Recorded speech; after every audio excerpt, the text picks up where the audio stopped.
Hello, my name is Mary Cole. Welcome to my class, What Readers Want.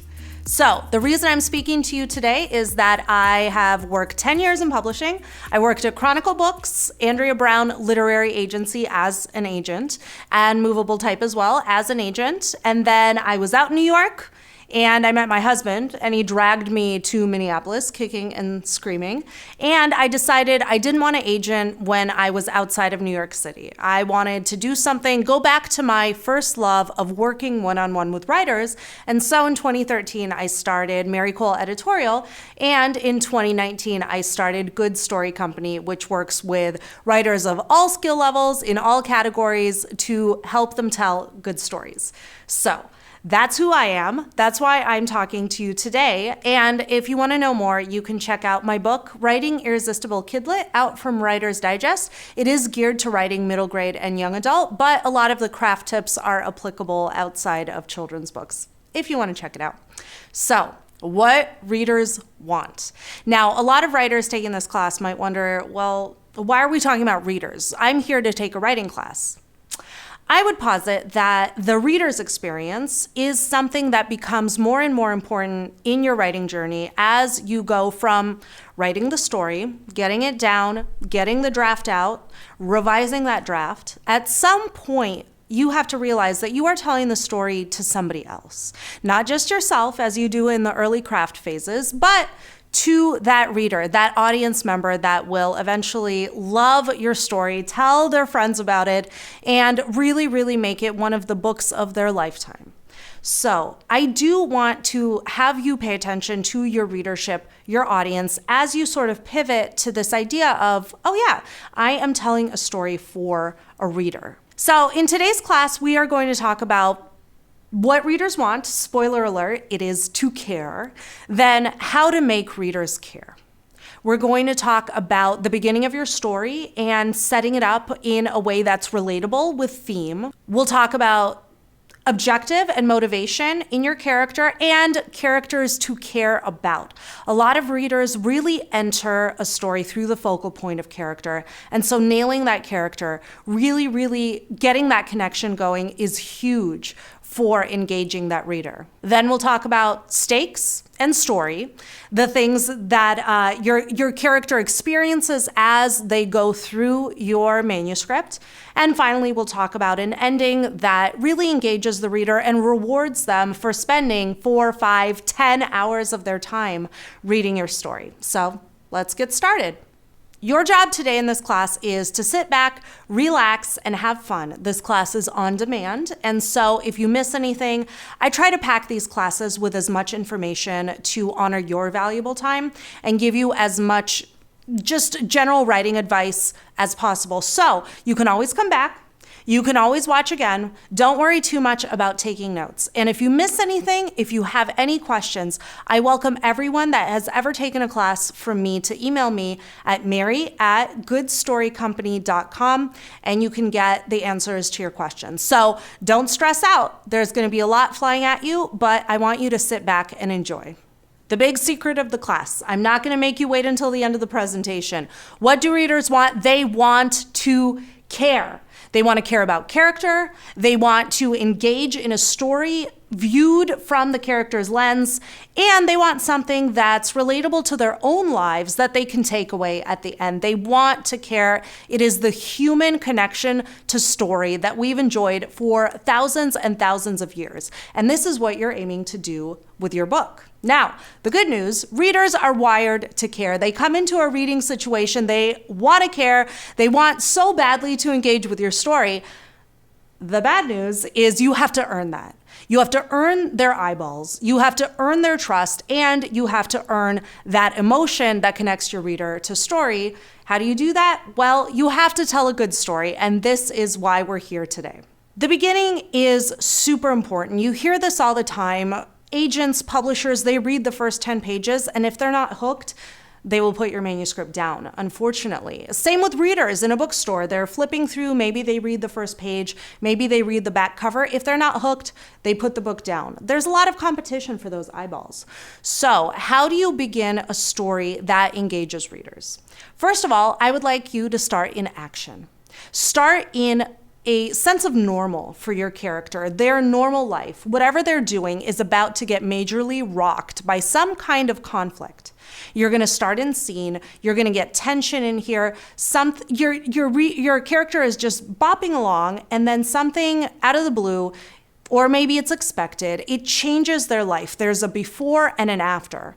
And this sends the signal to readers that something is about to happen to the character, and then they're going on a story, they're launching on a journey, and the reader wants to follow along. Another thing to keep in mind is a sense of interiority. Now, this is a term I use to describe a character's thoughts, feelings, reactions, and inner struggle. If you dive into your book with a sense of the character in some kind of conflict with themselves, not just with the outside world, readers will be intrigued immediately because we all wrestle with things, right? We all have conflicts, tension, friction in our lives that we struggle with on a daily basis. So if you bring a character to the page that does the same, readers will want to plug in. Another thing to keep in mind for a beginning that hooks readers is theme. We don't want to get too heavy-handed with it. We don't want to explain, this is a story about coming of age, You want to, though, have it playing on the back burner. Start strongly with some tension or some conflict that has to do with coming of age. And then you revisit your theme throughout the story and bring it to a culmination at the very end. So readers know the promise of the story. They have this seed from the very beginning of what the story will be about. This respects the reader's time and their attention because you're sending a signal. This is what we're here to talk about. This is the kind of story that you're going to tell. So how do we create a character that readers care about?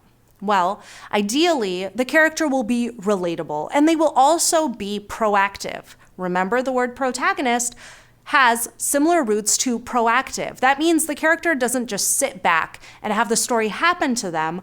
Even if they're trapped in a bad situation or they feel helpless, they still take steps to drive the story forward, even from the very beginning. So with your beginning, it's important to establish who is your character, what is their tension, what are they fighting for, or what are they fighting against? This is kind of the opening tension that you want to start with. Remember, readers want to care, especially young readers, memoir readers, readers who really want to sink into a character's experience. You have them already. You have their goodwill. Now you need to use it. Let's talk about character objective and motivation. So objective is what your character wants. Motivation is why they want it. What has sort of happened in their lives that brought them to this point where they want this thing, whether it is a relationship with another person, whether it is a personal goal that they want to achieve, or whether it is just something societal where they want to raise their fist in the sky and shout, "Damn the man." Kind of why is your character wanting what they want? That is the most important piece because wanting is relatable. We all know what it's like to deeply, deeply want something in our lives. So if we meet a character on the page that wants something and we understand kind of what's going on behind the scenes, why they want it, we are that much more likely to hook in to their story and want to follow it. Another thing to track and start thinking about is, does the objective change over the course of the story? People who are dynamic are more interesting to read about. So are there conflicts that sort of change the character's objective? Maybe they change the character's motivations. Does this sort of grow and track along the course of your story? This is what makes character interesting, not just at the beginning, but in the middle and toward the end as well. Speaking of story, when we loop into story, we want to think about something I call the emotional plot. So we have the characters start out in their normal. Things are about to get really messed up for them, and they are going to spend most of the story trying to claw their way back to normal because it's what they think they want. Life was so good before that giant asteroid fell out of nowhere and killed my parents, right? And so they spend a lot of time in the plot trying to revisit their normal because it feels safe. It's what they know. It's what they want. Unfortunately, plot does not work that way. And if you do your job as a writer, you are going to make the plot very, very difficult for your character. They're going to hit some real emotional low points. Now, the lowest point, ideally, is going to happen around the climax, where your character is just really, really presented with this idea that their normal is gone. They have to make a new normal, or they have to figure out a way to live with whatever their situation is. And this is usually kind of a dark night of the soul type of moment. Readers really, really hook into characters who are feeling something so deeply, who are going through something so vulnerable and so intense. And then your character rises for the final step of the plot into a new normal. The story sort of evens out. Now, it's not the normal they had before, but part of the emotional journey is that they have to make do with it. So this is sort of the emotional view of plot from normal to new normal, with some real low points down toward the climax there. One of the things to really, really keep in mind is this idea of mixed feelings, right? We want to live in the gray area. That's where readers are going to find complexity. That's where you as a writer are going to find your complexity. And so as we go through this emotional plot from sort of the normal to the new normal, we want to really explore some mixed feelings. We want the highs to be high, but also maybe bittersweet. And then the lows to be low, but maybe there's some hope there. There's something redeeming about the low points. These sort of complex emotions are really where your readers are going to hook in to your story. One of the other ways to get readers invested in your story is to connect character and plot. And so as the character goes through your plot, they're going to have events happening to them, or they're going to be making events happen. Every time an objective shifts or a motivation changes, that's a turning point. Ideally, your character turning points align with your plot turning points, and you can make a really, really interesting moment in your story when everything is dynamic. As a character hits these turning points, make it very, very clear to your readers that something is happening. A mind is changing, a heart is shifting.